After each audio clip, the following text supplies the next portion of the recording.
Thank you. You're welcome. Good afternoon, everyone. Good afternoon. Thank you for joining me here this afternoon. You had a lot of choices this afternoon, so thank you and welcome to the Recipe for Ecstasy. I want to tell you a little bit about the Recipe for Ecstasy. You might be wondering, what does sexuality have to do with anger management? Well, I'll tell you a little bit about myself. I was born and raised on the east side of Detroit, born to a teenage mother. So she didn't know a lot about parenting. And parents are the foundation for relationships. They teach us how to manage our emotions, how to effectively communicate. Well, she was a teenage mother, so clearly she didn't know a whole lot about identifying emotions, managing anger, picking partners. And so I became interested in finding out how we go about finding appropriate partners. And when you find an appropriate partner, developing an ability to resolve conflict, communicate effectively, manage your anger in the context of a long-term relationship become very central focuses if your relationship is to last long-term. So I went about to complete my dissertation. It was a study on female sexual and relationship satisfaction. And I was curious about how women went about picking partners because, again, my mother was a teenage mother and she didn't choose her partners very wisely. I was the witness of verbal and physical abuse, as well as a victim of verbal and physical abuse. These are things that were commonplace on the east side of Detroit for people who are familiar with the area. There's a lot of violence in my community, drugs, guns, violence ran rapid, and my home environment was not unique. There was also quite a bit of violence surrounding me every day. And so I had to figure out a way to manage it, and I'm certain that this is what led me to my interest in psychology and to understanding people, and more importantly, understanding sexuality and relationships. So as we talk today, I'm going to be telling something about my background, and I'm going to ask you to think about your own background, to think about whether or not you were nurtured, were you adored, or were you neglected or abused, and what was your foundation? Were you taught to love appropriately, to communicate appropriately, to manage anger appropriately? These are going to be some of the things I'm going to just ask you to think about. About a month ago, I was riding my bicycle and I witnessed a man pull up to a woman on the street in broad daylight. It astounded me. He jumped out of his car, ran up to a woman, and started to beat her in the middle of the street. I pulled over on my bicycle, got off, pulled out my phone, I'm calling the police, and he started to rush me. And he said to me, "You should mind your own business, lady. You have no idea what this woman has done to me." And the thought came to mind, doesn't really matter what she's done, what she said, what she didn't say, what she did, what she didn't do. He didn't have a right to put his hands on her. So I proceeded to call the police and hopped on my bicycle and went on home. And I thought that there must be something going on in the community, that people feel that they are entitled to express their anger with their hands and not with their words, to devalue a person with such disrespect. I'll be speaking a lot about domestic violence towards women because 85% of the victims of domestic violence are women, while only 15% are men. So the balance may seem a little skewed, but that's just because it is. Violence. Every minute, there are 20 people who are victims of intimate partner violence. And a woman is beaten every 9 seconds. Just think about that for a minute. A woman is beaten every 9 seconds. So by the time we leave here, think about just how many women would have been victims of domestic violence. There are 3 women who are murdered each day in the United States by a current or former partner. This tells me that there is a lot wrong in relationships. A lot wrong in relationships. As I mentioned to you earlier, the lessons, they start at home. We learn at a very early age about how to express emotions, and not just anger, all emotions. I'm talking about joy, excitement, fear, love, pleasure. You first have to be able to identify these emotions and then able to appropriately express them. And this isn't something that we are born with the knowledge of. Someone teaches us this, not only through observation, but through the direct interaction with generally our primary caregivers. They teach us how to love, how to identify emotions. I was raised in the old school tradition. There was no such thing as time out. Take your laptop or your tablet, your favorite toys. I was born and raised in the period of spare the rod, spoil the child. I do not believe that quote from the Bible means that you are to beat your children. It means that you are to provide discipline, consistency, structure, guidance.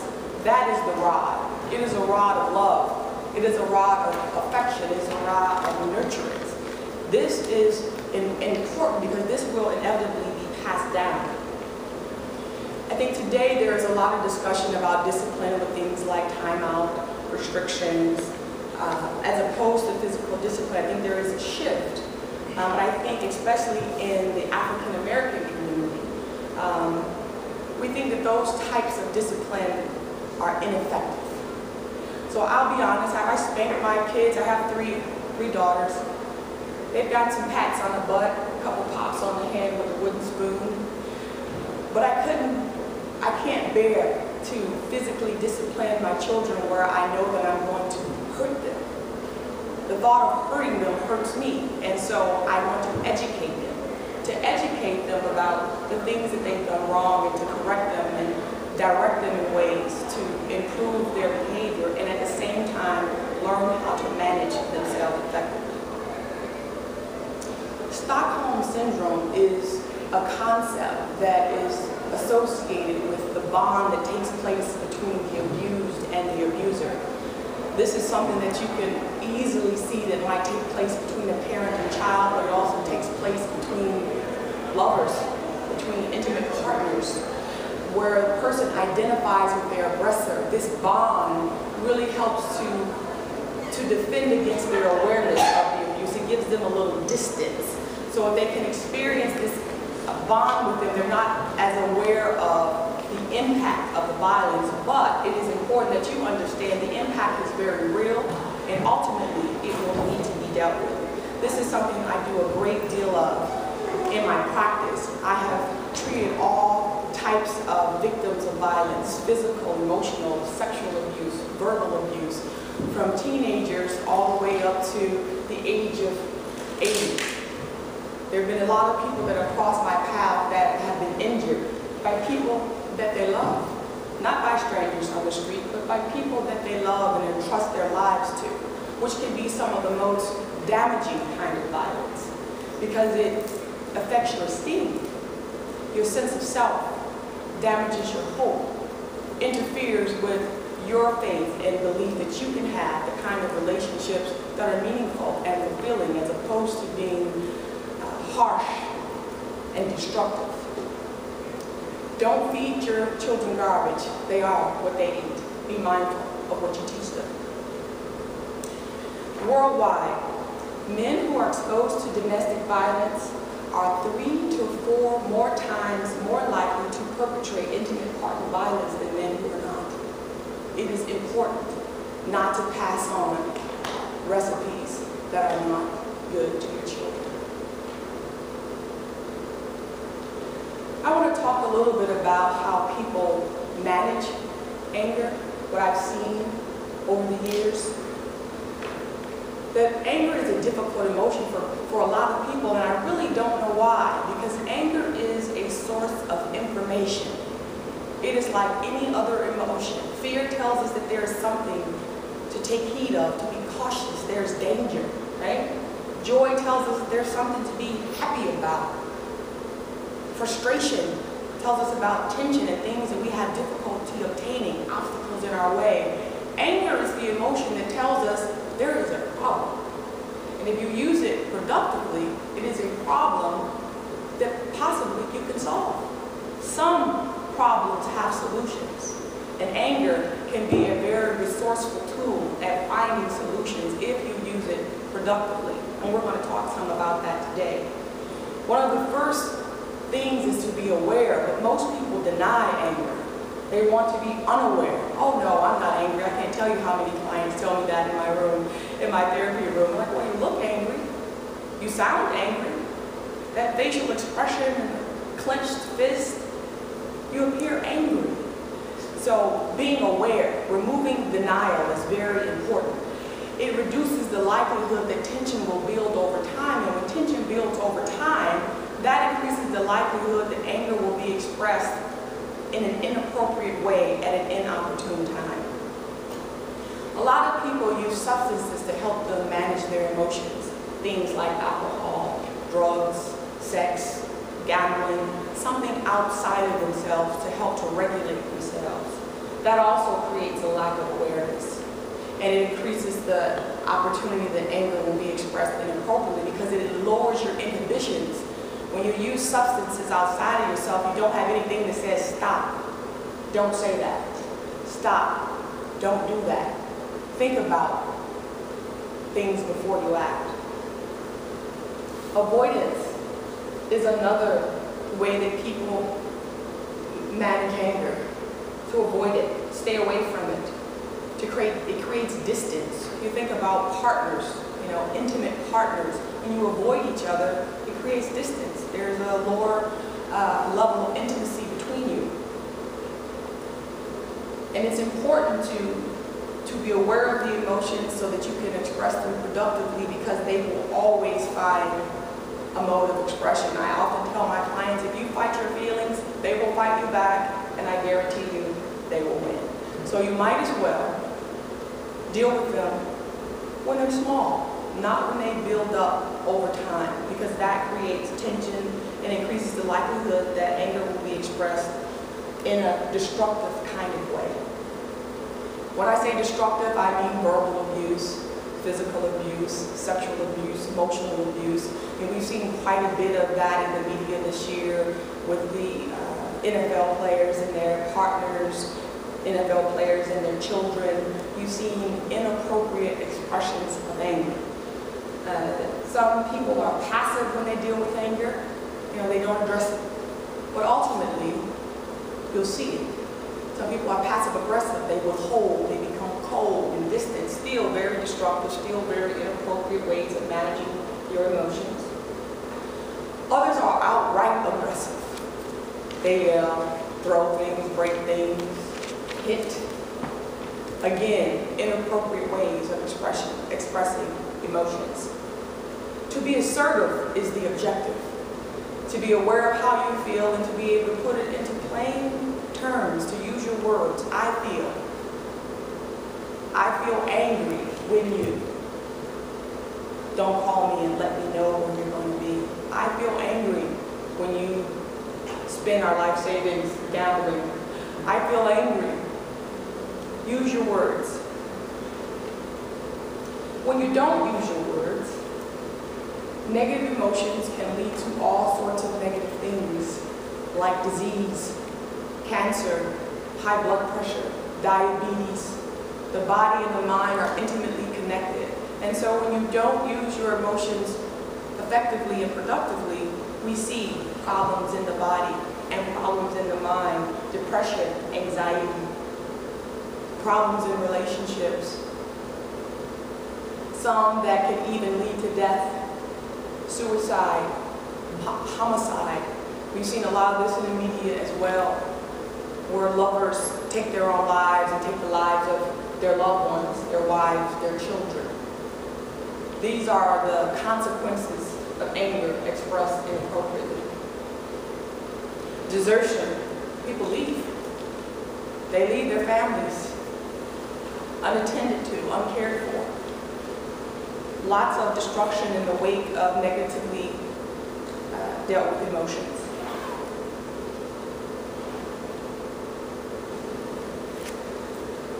So what is productive when it comes to anger management? First, again, being able to identify the emotion. Anger is not the problem. As a matter of fact, sometimes it can be the solution.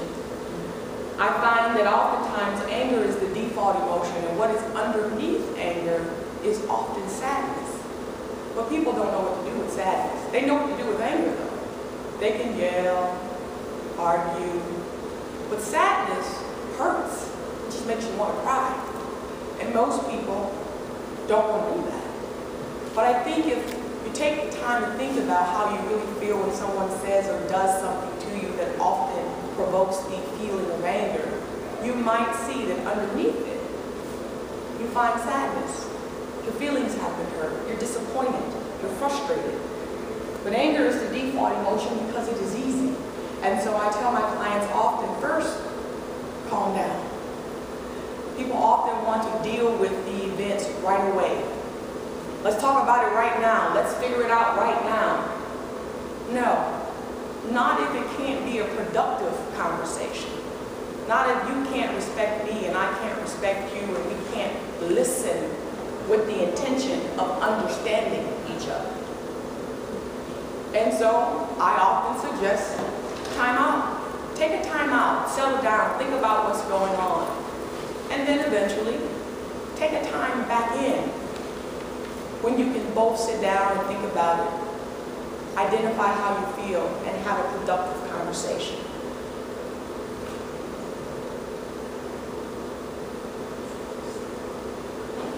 People, I think, confuse anger with the act of being mean. They are not the same thing, and I think that that's very important. Anger and love should be able to coexist, which means in the midst of conflict, you should still treat your loved ones with value. But oftentimes, love goes out the window. That's what usually happens. Anger is a feeling. Being mean, that's behavior. It's what you do, what you don't do. It's what you say, it's what you don't say. They're not the same thing, and I think it's really important that you think about that. Conflict can be very productive, so I tell people all the time, don't avoid it because there's the possibility that something very good can come of it. Think about having two different people who have different desires and wants. You know, I want to go out, I want to stay in. Kind of conflicts that couples have.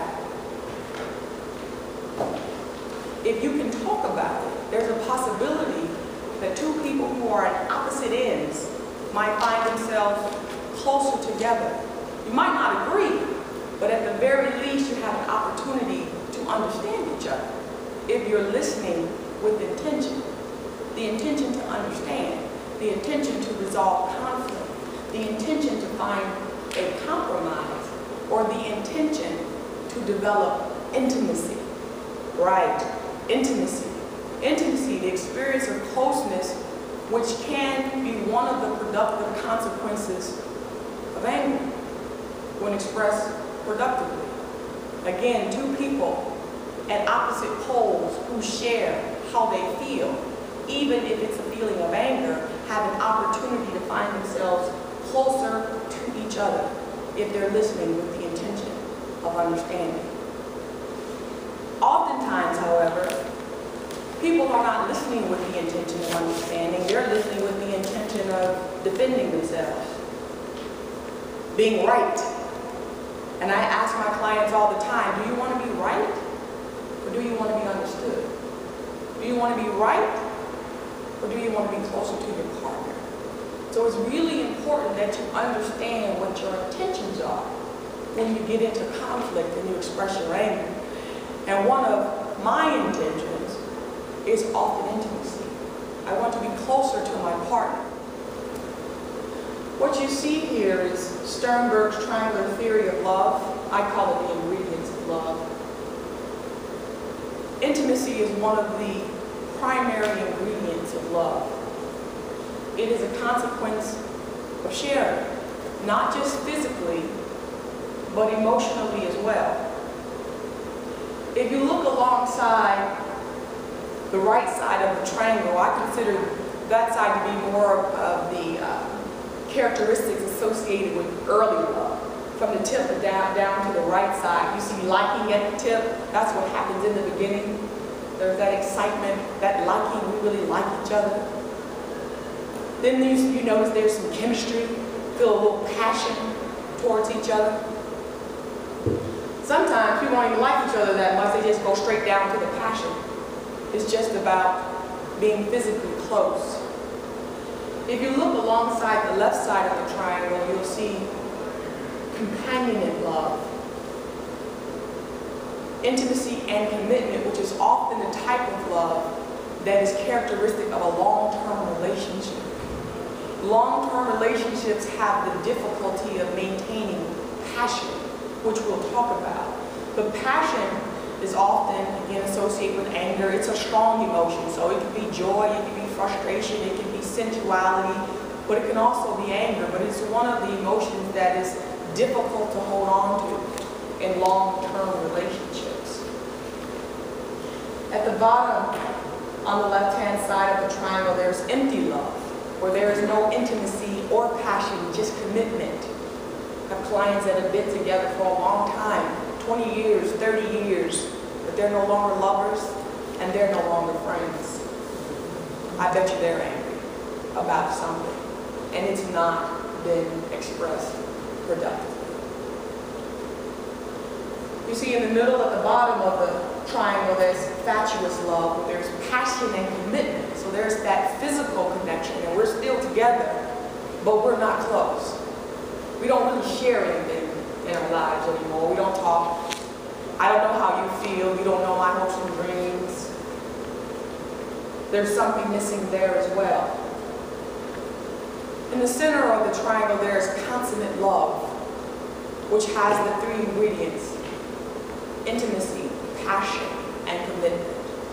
These are three of the fundamental ingredients to the recipe for ecstasy.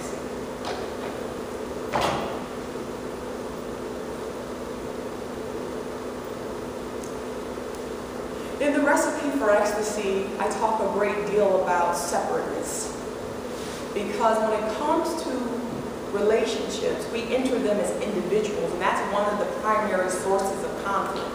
Trying to hold on to your sense of self while you are connected to another is often a challenge. And one challenge is to maintain balance between the two. So how do I share in your life and you share in my life, and we plan for hopes and dreams together, but at the same time, I remain the same person I was when I entered this relationship, and so do you.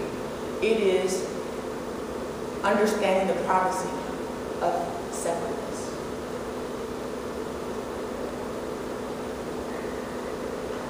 So now I want to take a minute to ask you about your recipe. What's in your recipe for ecstasy? Think about it. Is there pleasure, love, excitement, affection, or is there jealousy, shame, distance, violence?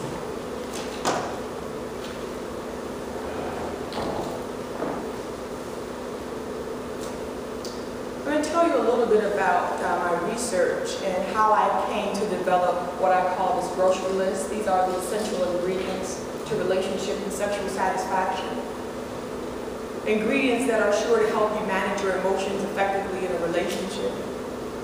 Ingredients that are sure to help you resolve old hurts, deal with anger appropriately.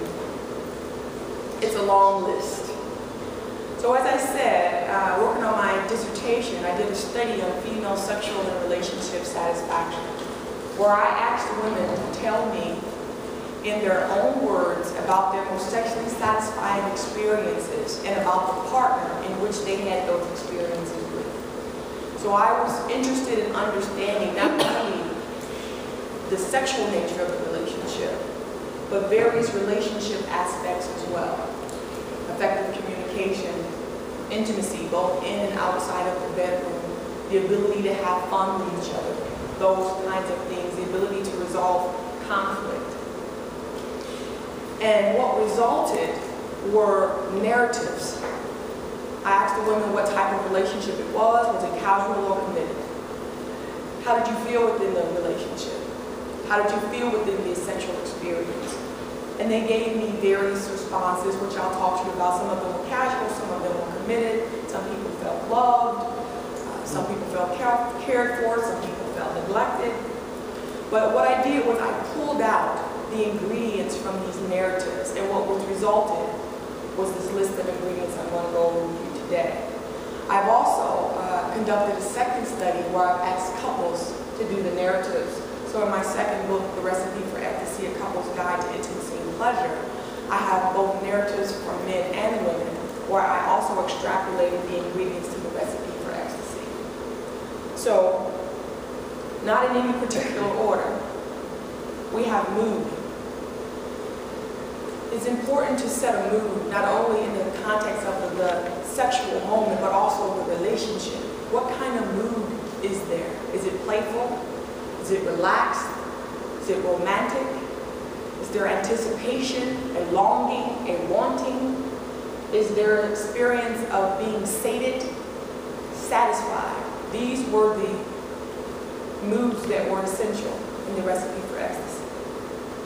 Setting, being away, potential for audience presence, a potential for audience being present or a potential for them to be there. This particularly dealt with the sexual act.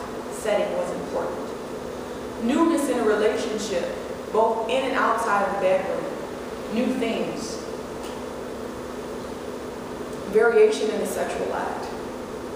Love. Positive self-regard. Feeling good about oneself and one's partner. Important for the recipe for ecstasy. Engendered feelings. Again, how does your partner make you feel? Does he make you feel loved, frustrated, satisfied, hopeful, disappointed?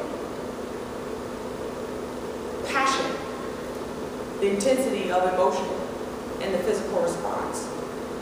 The nature of the relationship, either casual or committed.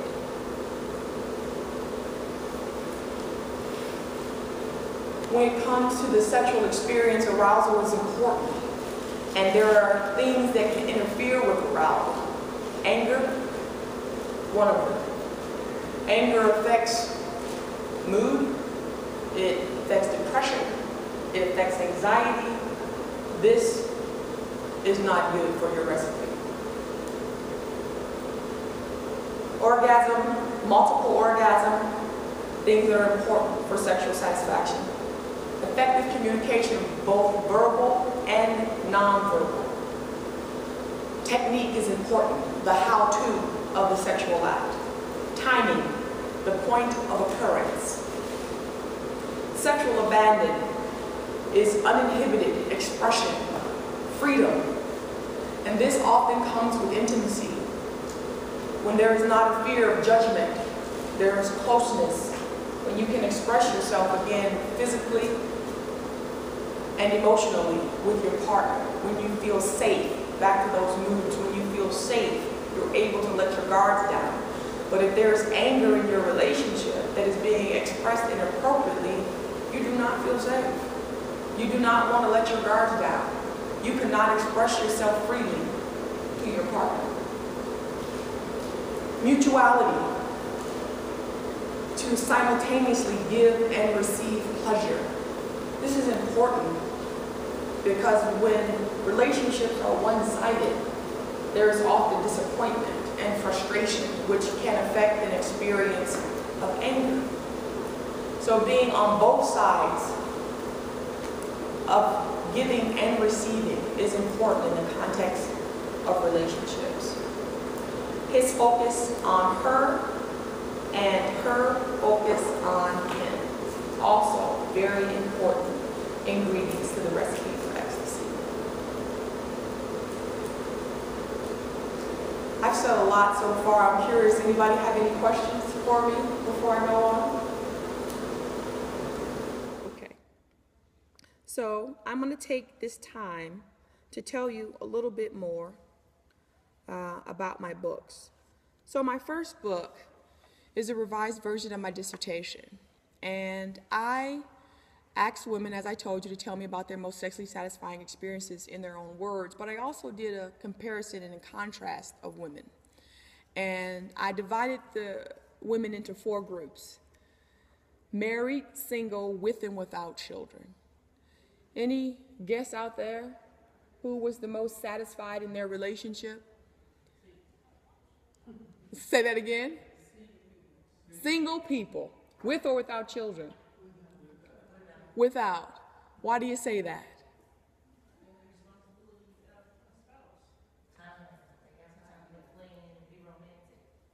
Okay. Say that one more. Free spirit. Okay. Free schedule. Okay. Right. Nobody to think about but yourself. No conflict, just you and your own needs. Right. They were second to last. Any more guesses about who was first? Who was the most? Why do you say that? Because they feel that because they're married, that that's what they're supposed to do, or they can do that because they're married. Okay. You're right. Married women without children, most satisfied in their relationship both in and outside of the bedroom.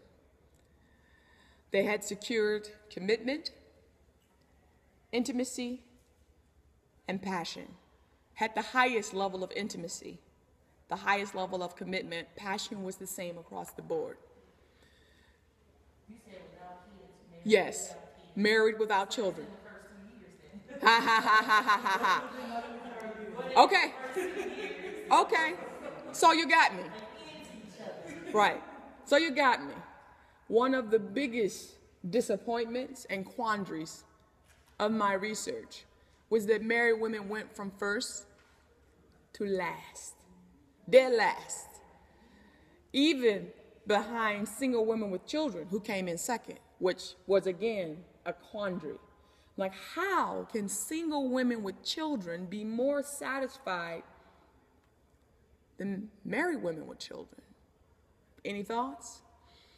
Children, possibly a divorce, in between visitations, they have someone that meets their sexual needs, and they're happy and they don't have the commitment and the responsibility of being pulled in different directions. They only pulled in one direction. No conflict. That conflict, the potential for conflict and disappointment isn't there because their expectations are different. Married women, especially married women with children, they have some expectations. Lots of them.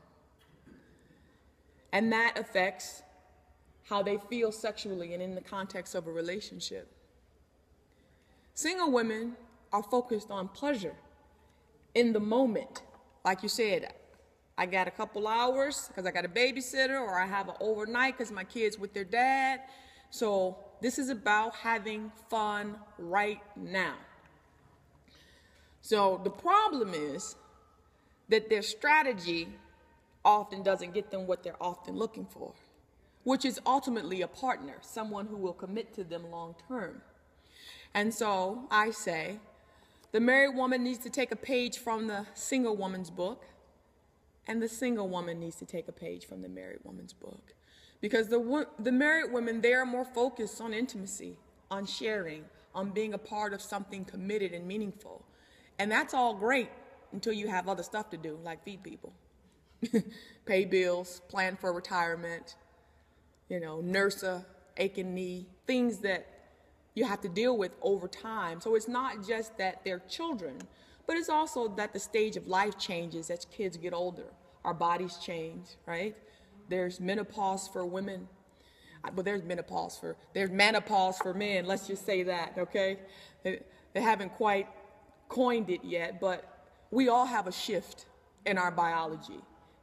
As we get older, the level of hormones decrease, and it affects a lot of things, not just our sexual performance, but our mood, our level of energy, our motivation to invest time in creating our own recipe for ecstasy.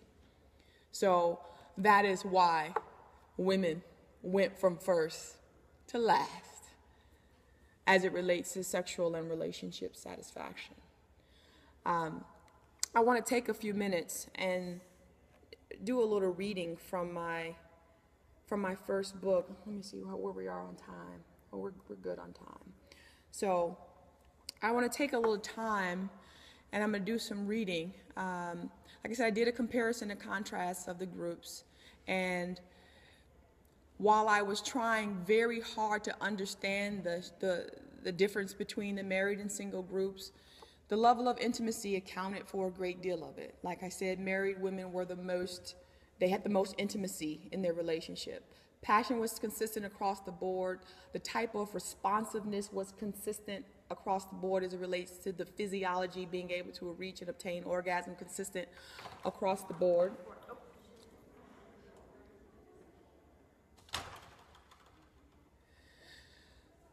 And the highest level of commitment was in the married group.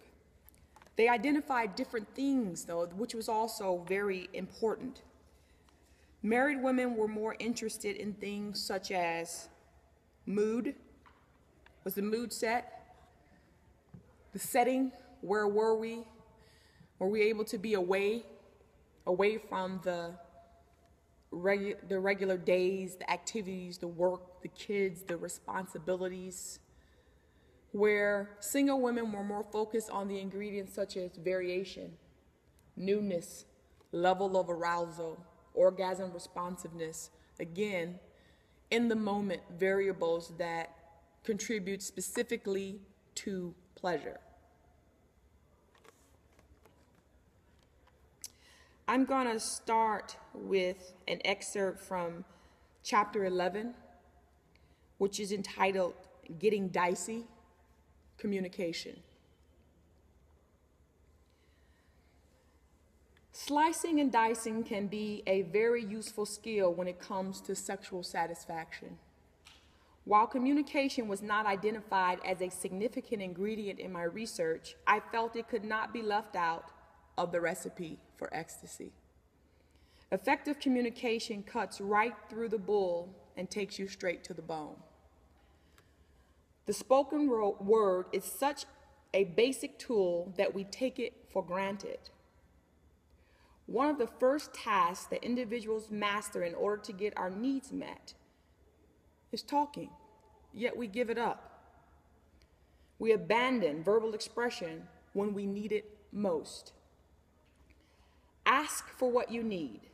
Tell him what you want. Open up and share your thoughts and feelings so that he can really understand how to please you. I don't care if it's a booty call, make it worth your while.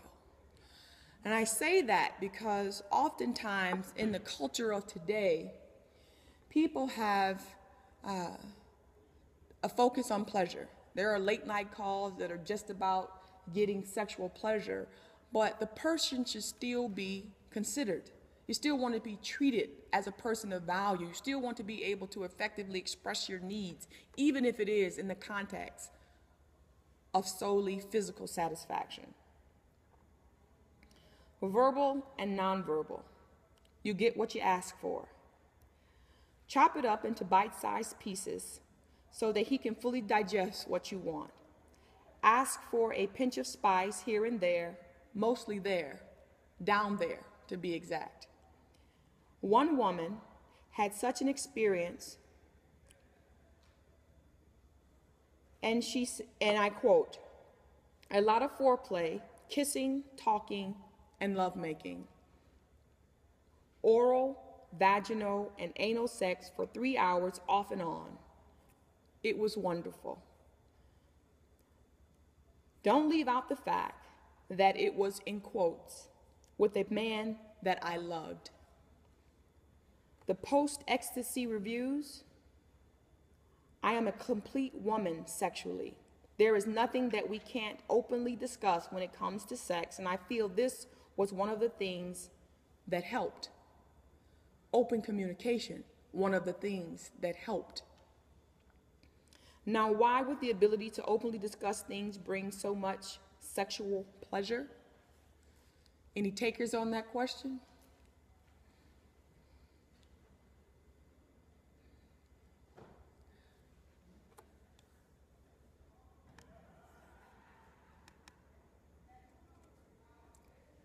One thing that I am acutely aware of is how difficult sexuality is to talk about. It is difficult to talk to your children about. It's difficult to talk to your partners about. Difficult to talk to your doctors about. Difficult to talk to students about. It's difficult to talk to my patients about.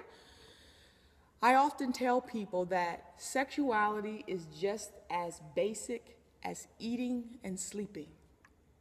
It is just that. It is a physiological need, just like eating and sleeping. And if it goes unmet, so if I ask you today, what happens if you don't sleep? What happens if you don't eat? What happens if you don't eat for a few hours? What happens if you miss sleep for a couple days? What happens? Right? Shut down? Tired? Sick? Irritated?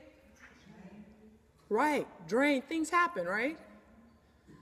What happens if you don't have sex? What? Good for you.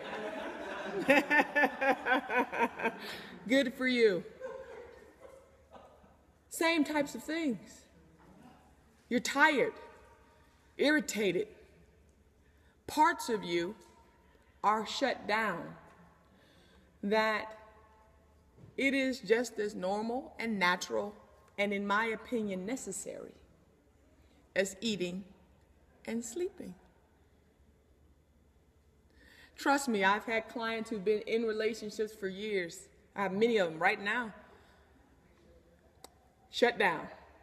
Haven't had intimate relations with their partner 5 years, 10 years, 20 years. That's that empty love I was talking about a little earlier, where there is commitment. Right, well, so now you bring other ingredients into your recipe, right? Because there is distance, right? And where there is distance, where is space, there is an opportunity for all sorts of things to enter your recipe for ecstasy. Affairs, absolutely. One of the primary ingredients in the single group was newness. And one thing I also know about men is they like variety. They like things to be new. But if you are really close to your partner, the two of you together can figure out how to create newness in your relationship without bringing about destruction, right? Without lying, without cheating, without betrayal, without jealousy, but that requires intimacy. That requires communication. Because as soon as you bring those other ingredients into your recipe for ecstasy, now people are mad and hurt. And that just creates more distance. And so trying to get your needs met in the context of your relationship, it requires being able to talk about it. A subject that is very difficult for a lot of people to address. It's interesting, when I start to read, you hear sexual content, the room gets really quiet. Like, oh my, what is she gonna say? It's one of the reasons I wrote my book, because people don't talk about it, but I talk about it all the time. Just in normal conversation, it's important. It's important to communicate. And to go back.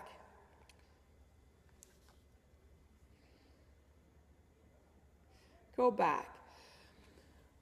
When you ask for exactly what you want, it increases the odds that you will get it and get it good. Furthermore, sharing, real intimate sharing, brings people closer. Intimacy brings a significant predictor of sexual satisfaction. Every woman should be trying to get closer to her man. If you doubt my words, further consider the woman who gave us this recipe. I quote, "I feel like he was the one that I could spend forever with. I feel that he has this mysterious way of making me feel sexual and sensuous. Do you think after all that talking, there were screams of passion? Yes. In fact, she reports that she reached orgasm quite a few times." I'm standing up here trying to be cute and I can't see. These are my first pair of glasses. I got them specifically for the trip. I'm going to put them on.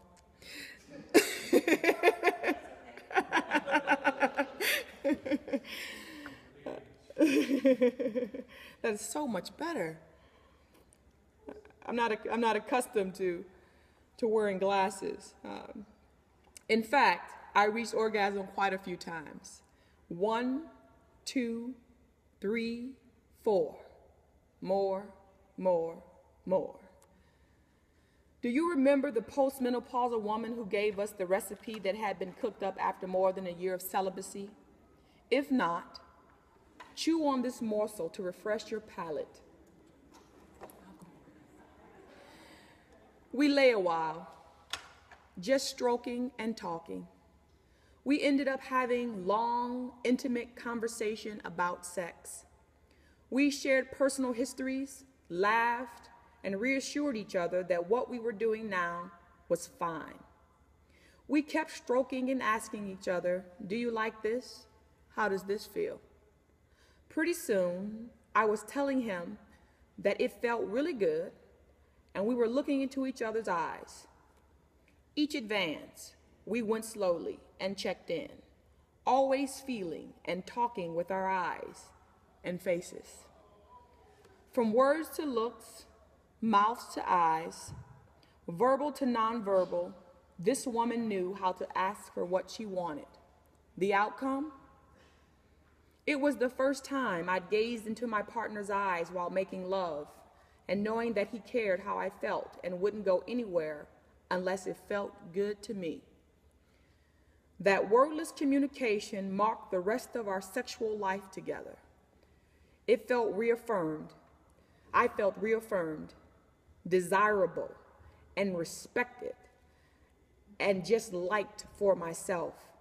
I loved the communication. I want to go back to the idea of how interactions between partners leave you feeling, that engendered feelings and positive self-concept that I discussed earlier. When you deal with conflict in a way that is not productive, you do not feel loved. You do not feel affirmed and desired, as this woman said. You do not feel respected and liked for yourself. These are the kind of things that create distance in relationships. I spoke to you earlier about the differences, being separate, the differences between man and woman, and how that is one of the primary ingredients that create conflict. And so I'm going to read another section from this book, and then I'm going to talk to you a little bit about my couples workbook. But this next section is called Soul Food versus Sushi. And the underlying premise is about separateness, differences. When you are in a relationship, the ability to communicate is such an essential ingredient, not only for sexual satisfaction, but also for relationship satisfaction. The ability to communicate effectively can cut down on the inevitable confusion and conflict inherent in relationships. People have differences. No greater are the differences than those between a man and a woman, like the difference between sushi and soul food. We have divergent ideas, feelings, wishes, dreams, perspectives, goals, intentions, preferences, interests, objectives. His and hers may or may not gel together, may not even be of the same substance. People are separate.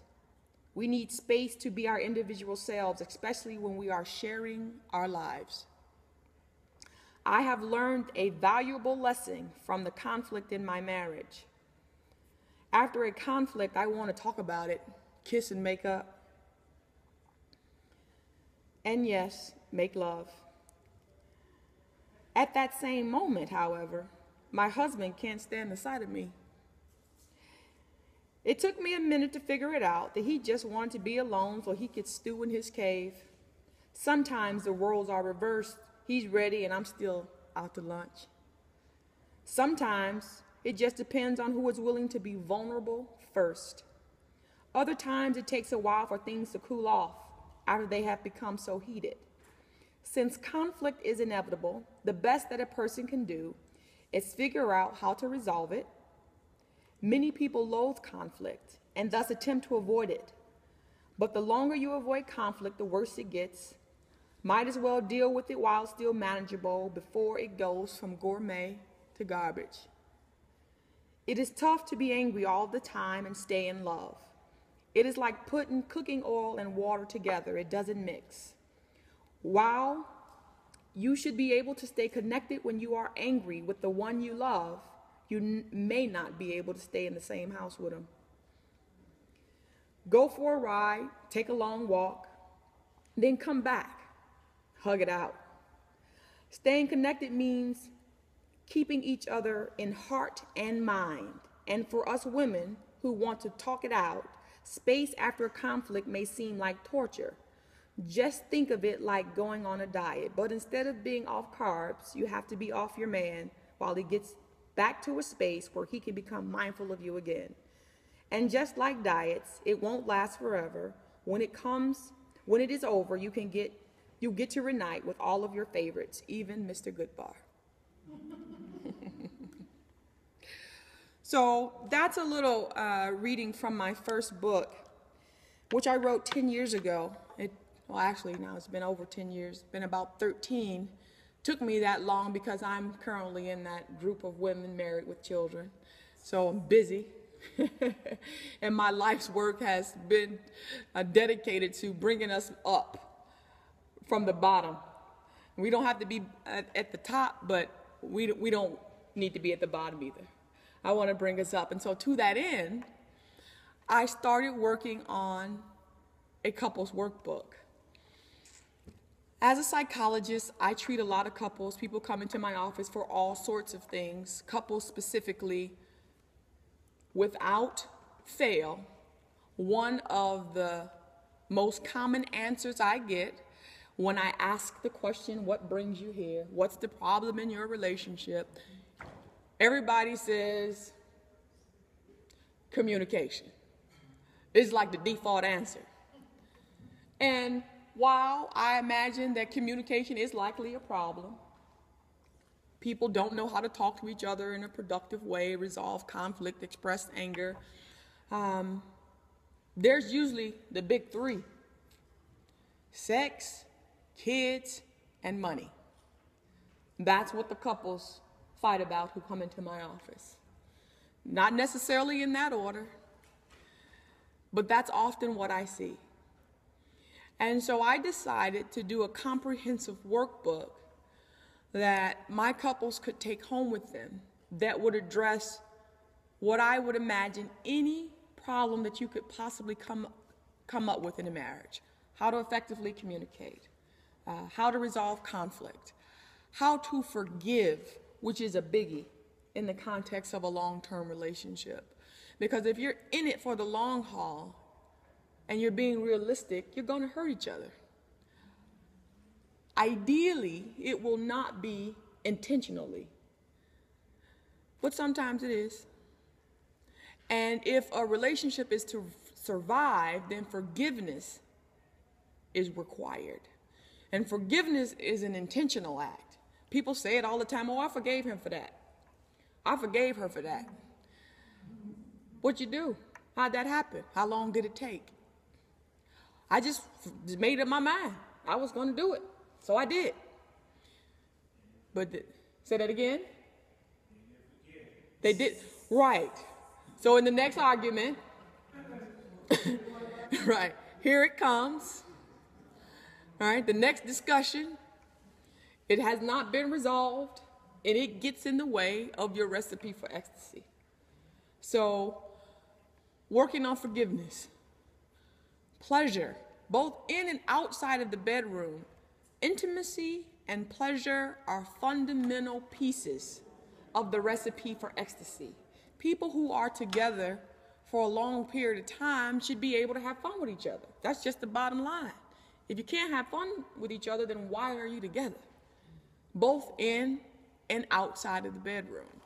So I'm going to reach into my little personal bag of tricks here.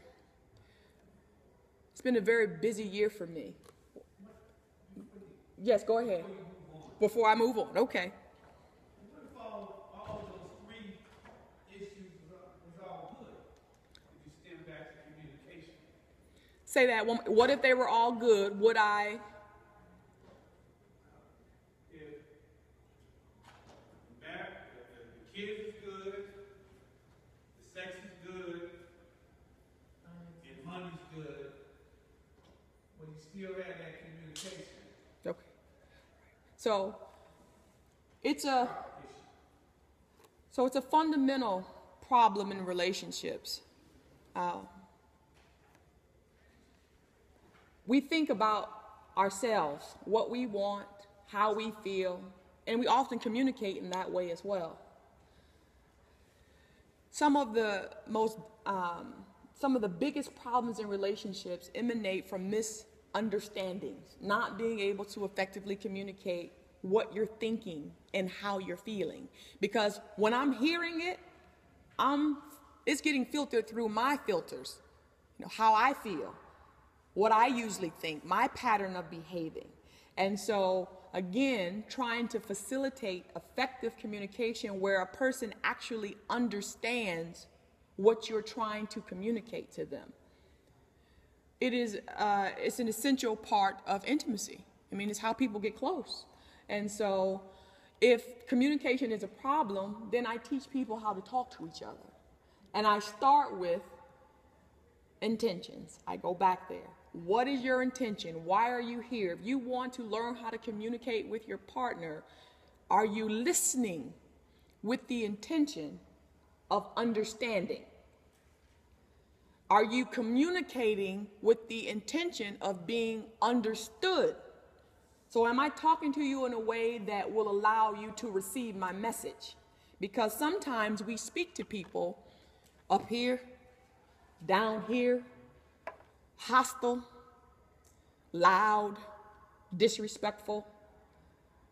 Most people don't listen with the intention of understanding if they're being condescended to, or you're speaking too loud, or they're tired or sleepy, or there needs to be a lot of consideration when you're trying to effectively communicate with your partner with the intention of being understood and understanding. As I mentioned earlier, a lot of people communicate with the intention of defending themselves. I tell couples all the time, if you have a response when your partner finishes talking, then you're not listening with the intention of understanding. You're listening with the intention of figuring out what you're going to say back. That's listening with the intention of responding. Dr. Means is available for speaking engagements. Her contact information is as follows.